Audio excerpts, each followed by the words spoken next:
주 안에서 사랑하는 한국교회의 교우 여러분, 오늘 저는 여러분들에게 한국교회 희망 프로젝트 건강한 교회 세우기라는 주제의 성경 공부와 우리의 프로젝트를 여러분들에게 소개하고 여러분들을 동역자로 초대하는 시간을 가지고자 합니다.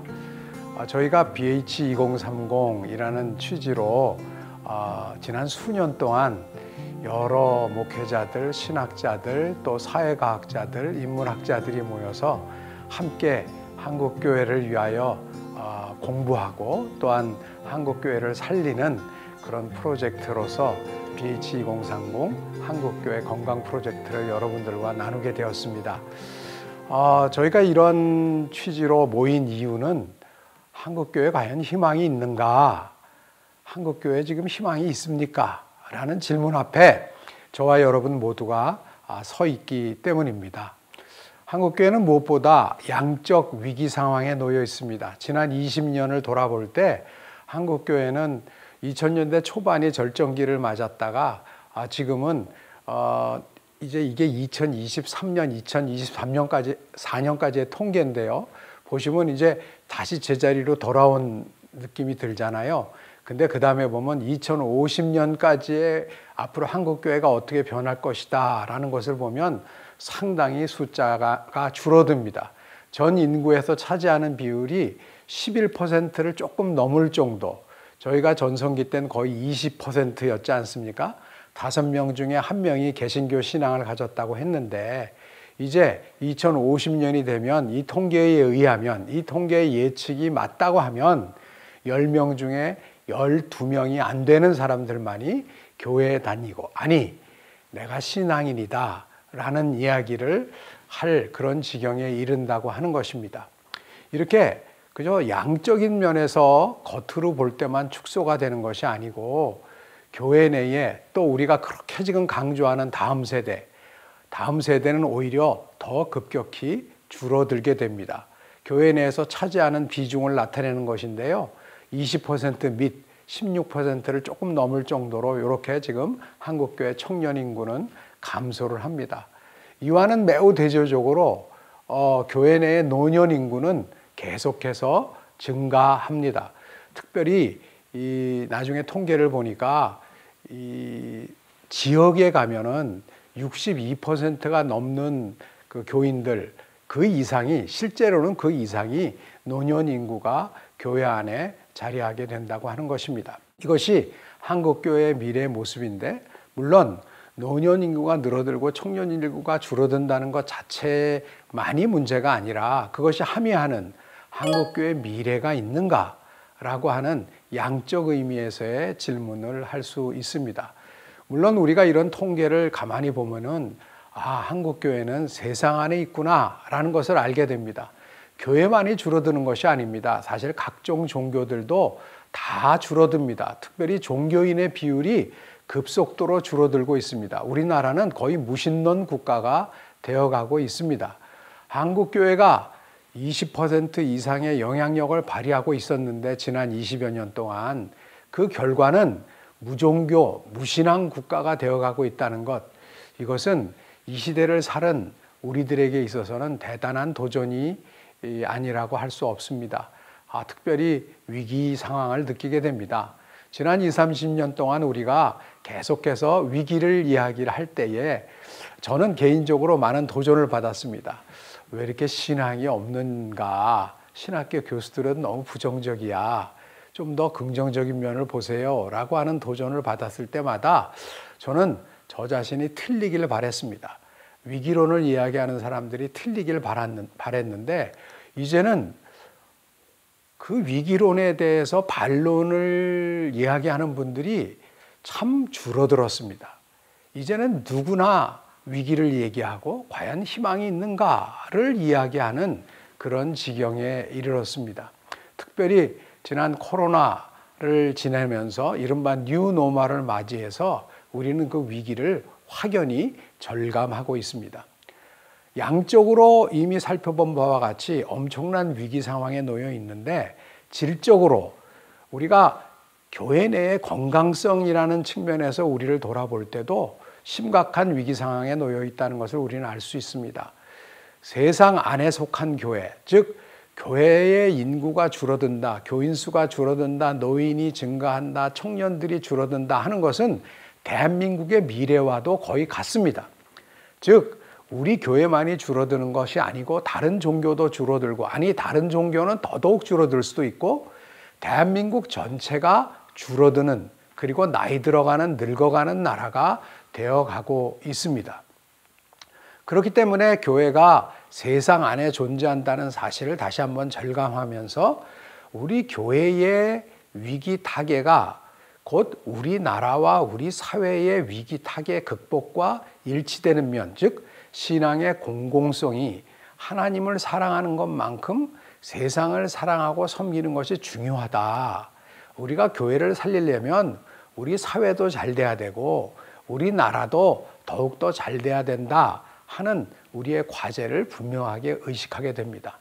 이제 그런 과제가 있으면 있을수록 또 막대한 과제, 지금 이대로 가면은 참 희망이 없다고 하는 상황 속에서 우리가 희망을 만들어내려면 교회가 더욱더 건강해야 되지 않겠습니까?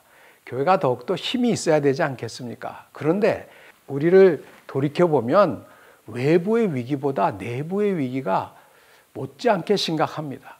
첫 번째, 내부적으로 공동체, 우리가 신앙 공동체를 이루고 있지만, 그래서 세상 안에 속해 있지만 세상에 속하지 않은 신앙 공동체가 돼야 되고, 세상에 할 일이 이렇게 많아지고 더욱더 노인이 많아지고 약한 자들이 많아지고 사회적 양극화가 극심해질 때 우리가 섬길 일들이 많은데, 그럴 때일수록 우리에게는 헌신이 더 있어야 되는데 사실 우리 자체의 헌신도가 나날이 약화되고 있습니다.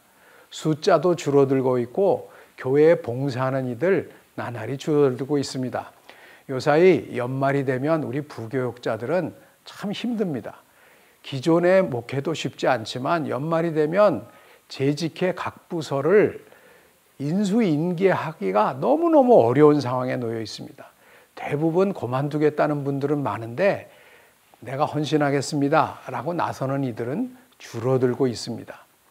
지금 당장은 헌금도 줄어들고 있지 않지만 많은 교회에서 이것이 어찌 보면 우리가 미래에 쓸 자금을 미리 갖다 쓰고 있는지도 모릅니다. 헌금도 물질적 헌신도 늘어난다는 보장이 없고, 모든 인구의 감소나 교인 수의 감소를 미루어 봤을 때 우리의 인적 물적 헌신의 자원들은 줄어들고 있는 형편이라는 것을 우리가 예상할 수 있을 것입니다. 물론 우리 교회는 안 그래 라고 하시는 분들도 있죠. 우리 교회는 더 성장하는데, 우리 교회는 더 잘 되는데요 라고 하시는 분들이 있을 수 있는데, 이거는 교회 간의 수평이동이 더 강화되기 때문입니다. 특별히 교육부와 관련돼서 지금은 이 부모님들이, 젊은 부모님들은 당연히 한 가정에 한 명의 왕자와 한 명의 공주를 우리가 양육하는데, 그들에게 최대한의 교육 여건을 주고 싶은데 최대한의 교육 여건을 갖출 수 있는 교회가 극히 드뭅니다. 그렇기 때문에 그런 것을 갖춘 교회들로 수평이동이 심화되고 있습니다. 그러니까 우리 교회가 성장한다는 얘기는 우리 교회에 오시는 교인들로 인해서 다른 중소형의 많은 교회들은 진짜 어려워지고 있다라고 하는 것을 또 이 성장하는 교회에서는 같이 공감하고 또 책무를 더욱더 느껴야 된다고 생각합니다. 우리가 어떻게 함께 공생할 수 있을까? 그러나 현실은 교회들 간 규모의 간극이, 양극화가 극심한 현실이 우리의 현실입니다. 이런 상황 속에서 약한 자들을 좀 힘이 있는 자들이 섬기고 또 약한 자들을 불러일으킬 수 있는 그런 어떤 유기체로서의 연대를 강화하기 위해서 세워진 것이 총회입니다.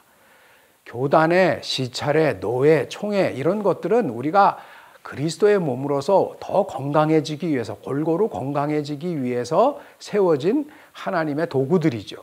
그런데 이런 하나님의 도구들이 지금은 그런 지체를 건강하게 하는 역할을 하는데 상당한 한계를 드러내고 있습니다.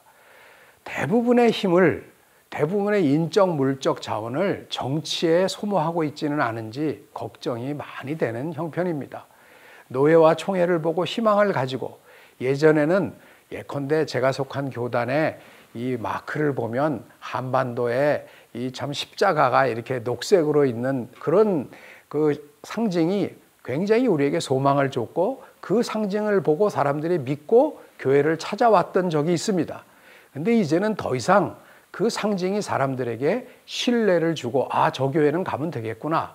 저 교단은 가면 나의 신앙이 더욱더 건강해지고 우리가 하나님 나라를 위한 일을 하는 데에 지체가 되는 것이로구나 하는 희망을 더 이상 주지 못하고 있는 현실을 우리는 직시하여야 할 것입니다. 왜 이러한 현실이 벌어지느냐? 이것은 특정 교단만이 아니라 전체적으로 한국교회에 일어나고 있는 우리가 당하고 있는 현실인데 이것은 한마디로 외부적 대사회적으로 우리 교회의 공신력, 신앙인들의 공신력이 떨어지고 믿음을 못 주니까 영향력도 따라서 저하되고 있는 현실, 이것이 우리의 위기 상황을 대변해주고 있는 사실이라고 볼 수 있지 않겠습니까? 여러 가지 이유가 있겠죠. 왜 우리가 이렇게 됐는가? 저는 뭐 여러 가지 이유를 얘기할 수 있겠지만 그 중에 근본 원인은 신앙에 있다고 생각합니다. 우리가 제대로 예수 믿는 사람답게 살고 있는가? 진짜 교회는 교회다운가? 교회가 교회답지 못하다는 말, 특정한 목사님들 왜 저래? 저 교회들은 왜 저래? 우리가 쉽게 그런 얘기들은 하지만 사실은 교회가 교회답지 못하다는 것은 특정한 목사님들과 특정한 장로님들만의 잘못이 아니죠. 사실은 교회는 우리 자신 아닙니까? 우리가 모인 한 사람의 신앙인이 지체로서 모여서 교회를 이루는 것이고 또 교회가 한 지체로서 모여서 그리스도의 몸을 이루는 것 아니겠습니까? 그런 의미에서 대한민국의 교회는 하나죠. 뭐 여러 교단이 있지만 사실은 그리스도의 몸으로서는 하나고 세계의 교회도 그리스도의 몸으로서의 교회는 하나죠. 교회가 교회다워진다는 것은 교회를 이루는 지체인 신앙인들이 신앙인다워짐을 전제로 합니다. 그런 의미에서 목사님, 장로님, 책임을 맡은 분들이 더욱더 제대로 하는 것, 이것이 교회를 교회답게 하기 위한 필요 조건이라면 신앙인들이 신앙인다워지는 것이 충분 조건이 아니겠습니까? 그런 의미에서 우리는 좀 더 신앙인다운 삶을 이제부터 좀 더 본격적으로 추구해야 되겠다라고 생각을 합니다. 제 주위에는 좋은 교인들이 너무 많고 아직도 특별히 좋은 목사님들, 좋은 교육자들이 너무 많은 것 같아요. 이렇게 좋은 교육자들도 많고 좋은 신앙인들도 많은데 왜 한국교회는 이렇게 내리막길을 걷는다는 평가를 받고 있고 그런 예측 상황에 놓여 있는가? 왜 사회로부터 신뢰를 받지 못하고 신앙인 나옴을 인정받지 못하는가? 라고 하는 것 참 안타까운 현실이라고 생각을 합니다. 그래서 저는 많은 목사님들, 저도 이제 목사니까 또 신학교를 섬기는 사람으로서 이 목사님들의 목회를 생각해 보고 많은 동료 신앙인들을 생각해 볼 때 참 열심히는 하는데 우리가 열심히는 하는데 과연 그 열심이 무엇을 위한 열심인가를 다시 한번 생각하게 되었습니다. 우리가 목회를 열심히 하는데 과연 무엇을 위한 목회인가? 오늘 대부분의 현실은 사실은 대부분의 교회가 우리 교회가 어떤 교회입니다라고 얘기할 때 우리 교회는 큰 교회입니다, 작은 교회입니다 라는 말을 해서 참 큰 교회 다니는 교인들은 자기가 어떤 교회 다닌다고 이름을 얘기를 하고 그렇지 못한 교회 교인들은 작은 교회예요, 잘 모르실 거예요 이렇게 얘기를 하는 경우를 너무 많이 봐요. 이것은 신앙인들만 교인들만 그런 것이 아니고 사실은 목회자들도 그런 압력을 많이 받습니다.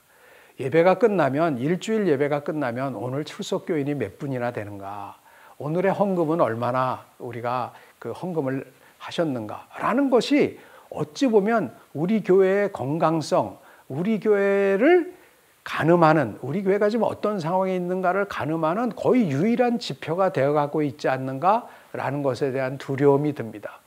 과연 우리 교회가 교회다운 교회라는 것이 숫자가 늘어가는 것에 달려 있는 것인가? 그리고 회의를 할 때마다, 당회를 모일 때마다, 재직회를 모일 때마다 그 숫자를 확인하는 것이 과연 일반 회사에서, 일반 주식회사에서 이사회가 경영자의 그 능력을 점검하는 그런 잣대가 되는 것과 무엇이 다른 것인가? 과연 이것을 교회가 교회답다고 할 수 있을 것인가? 라는 것에 대한 근본적인 질문을 제기하게 됩니다. 물론 숫자가 중요합니다. 그러나 그 숫자는 결과적인 숫자가 되어야지 처음부터 동기와 수단과 방법을 좌우하는 그런 숫자가 되어서는 안 된다고 생각합니다. 우리의 동기, 우리의 수단, 우리의 목적은 우리가 장성한 신앙인 됨에 있지 않겠습니까? 예수 그리스도께서 우리를 위해서 십자가에 달려 돌아가시고 누구든지 그 십자가에 달려 돌아가신 예수 그리스도가 나를 위해 달려 돌아가셨다는 신앙이 있다면 그 대속의 신앙에 하나님의 사랑에 대한 믿음이 있고 또 교회를 다니면 다닐수록 그 믿음이 커져서 내가 개인적인 차원에서 더 성숙한 교인이 된다는 것이 좋은 공동체 일원이 되는 것이고 또 그 공동체가 성숙해지는 것이 사회를 좋게 하는, 그래서 하나님 나라가 이 땅에 편만해지는, 하나님 나라에 참여하는 교회, 하나님 나라에 참여하는 교인으로서의 우리가 되어가는 과정, 이것이 우리의 신앙의 푯대, 우리 목회의 푯대가 되어야 한다고 저희는 믿어서 그러한 믿음 위에서 그러한 방법론을 어떻게 하면 함께 할 수 있을까? 그 목표를 위해서 어떻게 같이 갈 수 있을까를 생각하면서 우리가 마련한 것이 근본 이 프로젝트이고 그 결과로서의 교제입니다. 우리에겐 희망이 있습니다. 많은 위기 상황, 지금 요사이 우리 30대, 40대 한국의 지성인들이 쓴 책들을 보면 굉장히 충격적이에요. 자살하는 대한민국, 대한민국엔 희망이 없다, 절망, 그래서 외국으로 가야 된다든지 뭐 이런 얘기들이 너무너무 많아요. 여러분, 이러한 희망 없음을 우리에게 희망 있음으로 바꿔놓아야 하는 책무가 우리에게 있습니다. 왜냐하면 특별히 신앙인들은 하나님의 사랑을 받았고 그 사랑을 받은 것, 은혜가 독일어로는 가베라고 하지 않습니까? 그 가베로서의 은혜를 받은 사람들은 아우프가베, 그 은혜에 덧붙여진 책무가 있다는 거예요. 즉 하나님의 사랑을 많이 받은 사람들은 그걸 느낄 때마다 그 하나님의 사랑을 이웃 사랑으로 구체화해야 될, 구체적으로 실천해야 될 책무를 느끼게 된다는 것 아니겠습니까? 이러한 생각에서 우리는 온전한 신앙인, 온전한 교회로의 여정을 의도적으로 이제 시작해야 된다고 생각을 합니다. 이런 마음에서 여러분들을 이제 한국교회 희망 프로젝트 건강한 교회 세우기로 초대를 합니다. 이것은 신앙인 개인들로 참여하실 수 있고 특별히 신앙 공동체에서의 교회가 참여했으면 좋겠고 하나님 나라를 지향하기 위해서 세워진 다양한 시민사회의 기독교 시민단체들도 함께 참여했으면 좋겠습니다. 그래서 우리는 이런 하나님 나라를 위한 우리의 이 프로젝트, 우리의 사역에 참여할 때는 예수 그리스도의 마음과 태도를 가지고 나가자. 요새 너무 특정 이념이나 당파성에 치우치고 있지 않습니까? 교회가 이렇게 특정 이념이나 당파성의 신앙인들이, 교회와 신앙인들이 치우치는 것은 매우 예수님을 닮는 태도가 아니라고 생각합니다. 적어도 우리는 하나님 나라를 지향하면서 때로는 좌도 비판할 수 있고 때로는 우도 비판할 수 있겠죠. 때로는 우리 모두가 기본적으로 하나님 나라를 생각하면서 타인에 대한 공감의 태도를 때로가 아니라 이것은 항상 가지고 있어야 되겠죠. 거룩한 분노와 진정한 사랑에서 나오는 그냥 이렇게 일시적인 냉소적 비판이 아니라 대안적인 정의 제시와 구체적 실천을 할 수 있는 우리가 되어야 한다고 생각을 합니다. 이러한 하나님 나라의 일을 하려면 특별히 우리가 이웃 사랑을 제대로 하려면 이웃의 현실, 이웃들이 살아가고 또 내가 살아가고 있는 현실 상황에 대한 객관적 분석이 우리에게 있어야 한다고 생각합니다. 그래서 인문사회과학에 대한 공부가 굉장히 필요하고 인문사회과학 쪽으로 파송된, 특별히 요새는 자연과학 쪽으로 파송된 만인 제사장으로서 파송된 우리의 자매 형제들의 도움이 굉장히 필요합니다. 하나님 나라는 목사님들로만 이루어지는 게 아니고 장로님들만 이루어지는 게 아니고 특정한 신앙인들만 이루어지는 게 아니라 교회와 교회 흩어진 교회로서 모이는 교회와 흩어진 교회로서 세상에 파송된 만인 제사장들이 함께 합력하고 연대함으로써 이루어질 수 있다고 생각합니다. 그래서 저희 프로젝트에서는 특별히 사회과학자들과 신학자들이 협업을 했습니다. 우리의 현실, 우리의 신앙을 좀 더 구체적으로 객관적으로 파악해보자 하는 의미에서 지표와 지수를 개발을 했습니다. 그래서 내가 장성한 신앙인, 성숙한 신앙인에 이르는데 지금 현재는 요 정도의 위치에 있구나. 물론 이게 절대적인 것은 아니지만 나 자신이 앞으로 장성한 분량에 이르기까지, 좀 더 온전한 신앙에 이르기까지에는 이런 것들을 갖추어야 하는구나 라는 것을 성경적인 가치와 사회과학적인 어떤 지표를 통해서 우리가 제시를 하려고 노력했습니다. 이 프로젝트에 가장 보람이 있었던 것은 이렇게 다양한 제사장들이 함께 동역했다고 하는 것입니다. 우리의 목표는 좋은 신앙인 된다는 것이 좋은 시민이 된다. 하나님 나라의 이 땅에서의 시민됨, 기독신앙인됨과 굉장히 연계성이 있다. 유기적 연계성이 있다는 것을 확인했고, 이것을 신학교회의 통전성을 지향하는 그런 지표로 우리가 구체적으로 제시했다는 것입니다. 우리가 이렇게 함께 노력하는 이유는 하나님 나라에 참여하는 것이고, 또 우리가 하나님 나라 그러면 세상 분들은 너무 기독교인들만을 위한 거 아니야? 라고 할 때 사실 신학적으로 제일 중요한 의미가 공동선이라는 개념입니다. 깔뱅도 얘기를 했고 여러 신앙의 선배들이 이미 얘기했습니다. 하나님의 나라가 사회적 차원에서는 공동선이라는 것으로 함께 공유될 수 있습니다. 공동선을 함께 함양함으로써 우리가 신앙인다운 신앙인이 되고 또 교회다운 교회를 이루어서 한국교회의 위기를 극복하고 한국 사회와 우리 대한민국을 살리고 전 세계도 살릴 수 있는 그런 희망을 드러내기를 우리는 기대합니다. 그래서 우리가 이제부터 이 BH2030에서는 성경 공부 교재를 만들었습니다. 이렇게 지표도 만들었고요. 교재도 만들었습니다. 인도자용 1권이 있고 평신도용 3권이 있는데 여러분들이 이제 앞으로도 여기에 대한 소개를 할 테니까 살펴보시고 함께 하나님 나라를 위한 한국교회 건강 프로젝트에 많이 참여하셔서 희망을 만들어내는 저와 여러분 되기를 간절히 원하며 여러분을 기쁜 마음으로 초대하는 바입니다. 함께 해주셔서 감사합니다.